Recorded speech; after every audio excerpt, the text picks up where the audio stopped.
10 ఏళ్ల టీఆర్ఎస్ ప్రభుత్వంలో ఆర్టీసీ ఆస్తులను ధ్వంసం చేసి కుదేలు చేసి కబ్జాలు చేసి ఆర్టీసీ ఉద్యోగులు ఆత్మహత్య కారణమైన వీళ్ళు ఇవాళ ఆర్టీసీ గురించి మాట్లాడుతున్నారు. అదే కాకుండా పేదవాళ్ళు ఎక్కేది ఆర్టీసీ బస్సులు, అలాంటి బస్సుల రేట్లు పెంచి ఇవాళ ఆడవాళ్ళు బస్సులలో వస్తే తట్టుకోలేకపోతున్నారు. నేను ఒకటే సూటిగా అడుగుతున్నా, ఆర్టీసీ ఫ్రీ బస్ పెట్టొద్దా? ఇవాళ మీరు వ్యవసాయం చేయనటువంటి బీడు భూములకు లక్షాధికారులకు కోట్లాది రూపాయలకు వ్యవసాయం పేరుతోటి రైతు బంధు కట్టబెడితే ఏ పేదోళ్ళైనా రోడ్ల మీదకి వచ్చి మీ ఇళ్ళ ముంగర ధర్నా చేసిర్రా?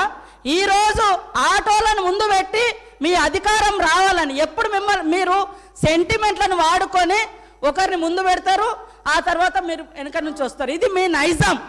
గతంలో కూడా అగ్గిపుల్లలు దొరకక డ్రామాలు చేస్తే పాపం వేరే పిల్లలు ఆత్మహత్య చేసుకున్నారు.